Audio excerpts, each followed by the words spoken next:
Tengo que añadir a lo que ha hecho el compañero, porque con mis 76 años creo que ya hemos pasado de todo, tanto el compañero como el resto. Hemos pasado de todo, como digo, desde huelgas de 3 meses, que se dicen muy bien, y sin cobrar. Eso no quiere decir de que ahora pase lo mismo, en absoluto. En este momento hay que luchar y poder sobrevivir. Y para poder sobrevivir hay que cobrar. Y tal y como está la situación hoy a nivel estatal y a nivel de Euskadi, en Euskadi, como ha dicho el compañero, efectivamente tenemos un poder adquisitivo más elevado que en el resto de España. Pero eso no quita para que la lucha continúe. Por tanto, yo os animo y os apoyamos en todo lo que haga falta para que sigáis ahí luchando como nosotros luchamos en su momento. No voy a decir más porque está todo dicho. Vale. Por mi parte, también subrayar lo que han dicho los compañeros, porque efectivamente, aunque no todas las referencias que han mencionado soy consciente de ellas, pero algunas que las han mencionado fundamentalmente sí. Para mí hay dos huelgas, bueno, unas cuantas, pero una fundamental que ya se ha dicho, y es la de todas las que surgieron a raíz de la reconversión industrial o de las sucesivas reconversiones industriales, y sobre todo la de los astilleros y Euskalduna. Para mí aquello fue verdaderamente impactante por la crudeza en la que pues salieron a la luz la situación real en la que vivían todos aquellos trabajadores y lo que pretendían desde las instituciones y desde los gobiernos sucesivos hacer con ellos. Entonces aquello fue verdaderamente ejemplar porque fue una no sé, solidaridad además impresionante para con ellos y ellas, y entonces esa fue una de las huelgas más significativas para mí. Yo como una persona que viví muchos años en un ambiente agrícola, pues también fue significativo la lucha de los agricultores por su reivindicación cuando se fueron introduciendo aquí las centrales lecheras, por ejemplo, ¿no?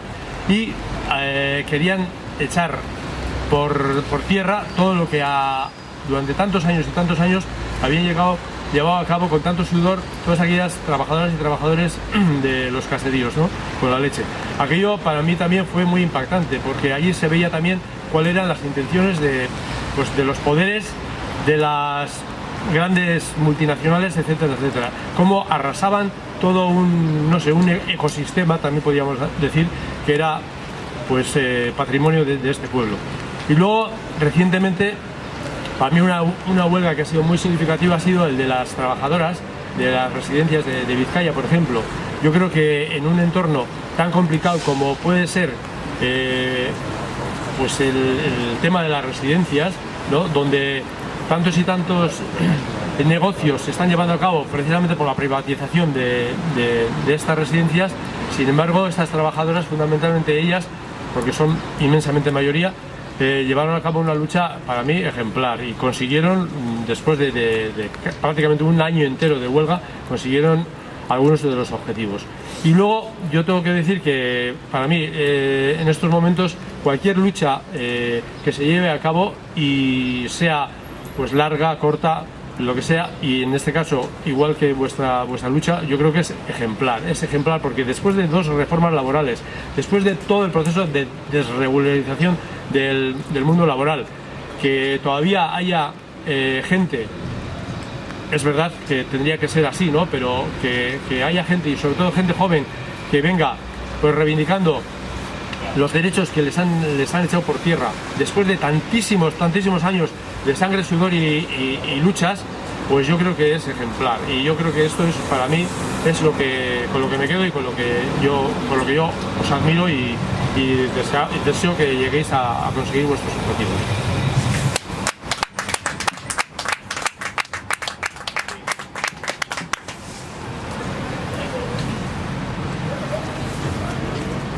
Sí, bueno, pues el último tema que teníamos para comentar era que nos comentaseis algún tipo de consejo, recomendación, dada vuestra experiencia pues en esta movilización que tenemos para intentar desbloquear la negociación del convenio de oficinas y despachos y poder firmar un convenio digno. Vale, pues ¿qué recomendación nos haríais? Vale.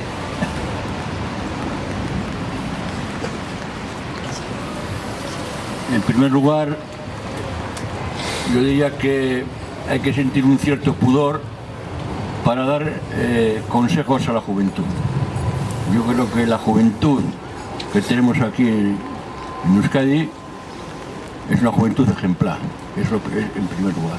Una juventud formada y una juventud profundamente solidaria. Y yo creo que ese es el primer elemento que me gustaría destacar. El segundo es que, bueno, como hemos venido diciendo en el transcurso de la mañana, los derechos se conquistan a través de la lucha. Y hay gente que creen, pues, influenciados por los medios de comunicación, el tener un mes de vacaciones o el tener un salario justo o tener una protección social que está garantizado. Las pensiones también se pensaban que están garantizadas y todos sabemos pues el déficit tan terrible que tenemos en la seguridad social.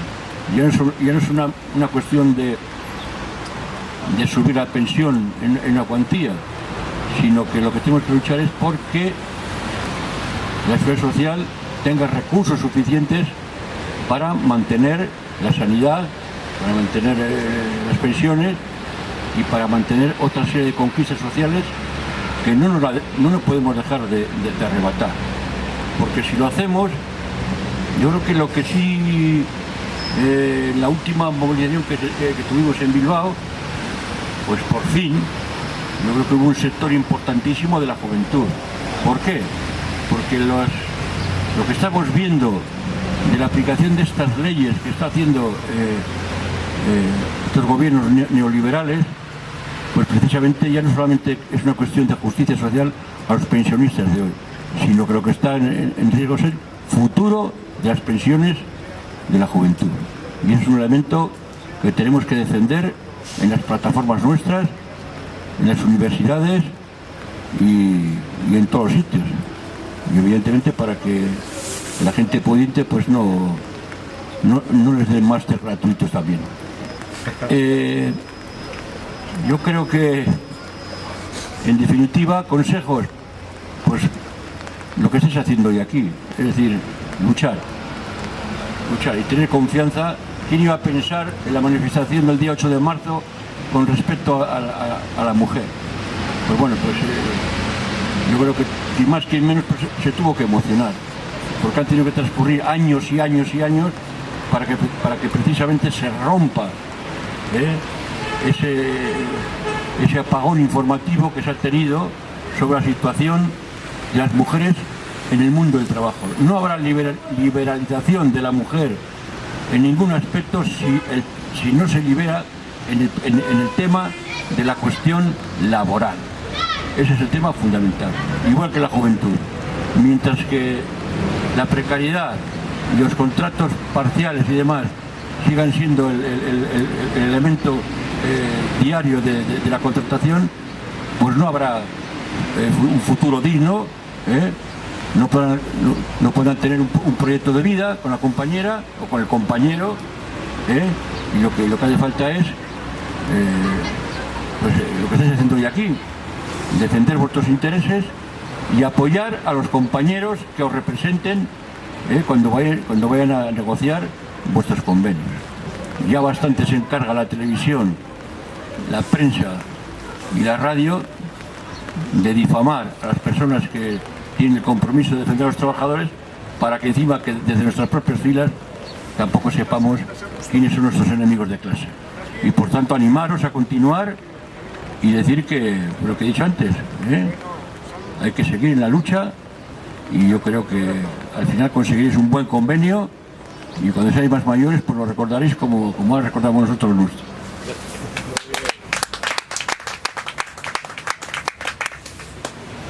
Yo desde luego no soy muy dado a dar consejos, porque los consejos hay que saberlos dar. Y yo no tengo esa facilidad para poder expresarme y decir qué consejo sería el mejor en estos momentos para vosotros. Yo lo único que os puedo decir, efectivamente, es que en los convenios siempre ha habido sus más y sus menos. Siempre ha habido unas tablas por arriba y unas tablas por abajo. Yo nunca he sido de los que he luchado por la tabla máxima. He pedido para las máximas, pero a la hora de firmar un convenio siempre ha habido parte de la empresa y parte del trabajador. O sea, un intermedio por arriba, no un intermedio por abajo. Siempre he intentado que el intermedio sea para arriba. Y ese, a nosotros, a mí en particular, yo en las empresas que he estado trabajando, me ha dado buen resultado. No soy de los que tiran, bueno, vamos a tirar no sé qué por arriba porque... No. Hay que ser conscientes y saber la situación en ese momento que tiene la empresa para poder hacer las subidas necesarias. Yo ahora me fijo, por ejemplo, en varias empresas que están en este momento en lucha por los convenios. Llámese Tubacex, llámese, pues bueno, de todas las que tenemos aquí, la que tenemos en Basauri, hay unas cuantas empresas en las cuales no es que no quieran el convenio, es que encima les van a rebajar un 25% de su salario y encima hacer despidos improcedentes. Eso es lo que no se debe de permitir. Ahí es donde hay que poner la lucha y poner todo esfuerzo para que eso no se lleve a cabo. Bastante nos están quitando ya de nuestras conquistas sociales, que eran muchas las que teníamos, y en este momento nos las han dejado en raso. Por lo tanto, yo os animo a que luchéis y a que luchéis, pero nunca os paséis, porque eso lo que conlleva luego son desgracias no humanas, no decir de lesión, sino son desgracias que luego a la larga lo vamos pagando poco a poco todos. Por lo tanto, la juventud, como bien ha dicho el compañero, es una juventud excelente, formada, que son los que tienen que efectivamente ahora tirar del carro. Adelante y venga y suerte.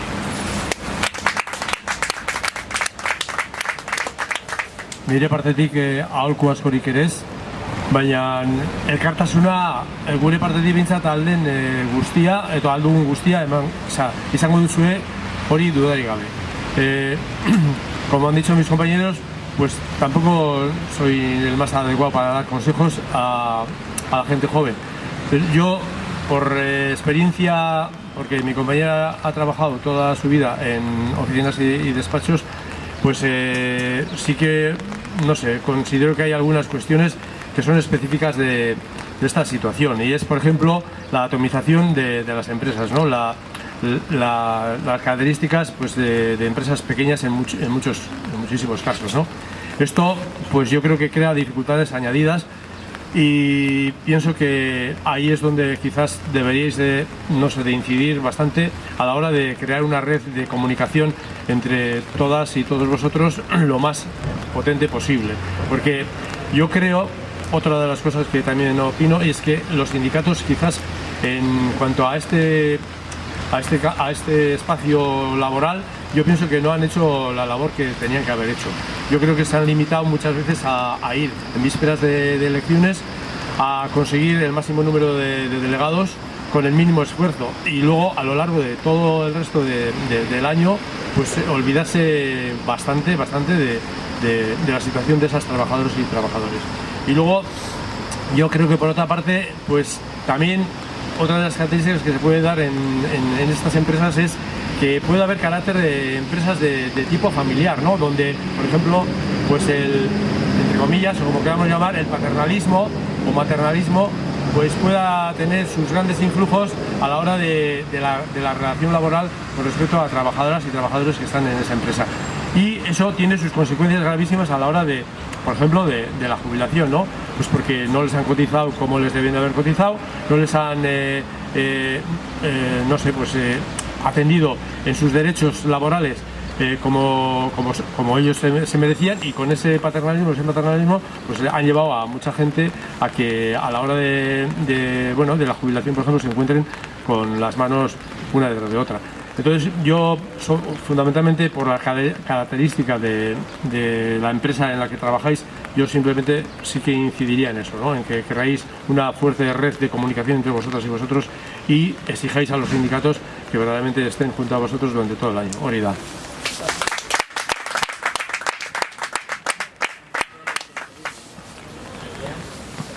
Sí, no sé si alguien entre la gente que está aquí de público quiere hacerle alguna pregunta. ¿No?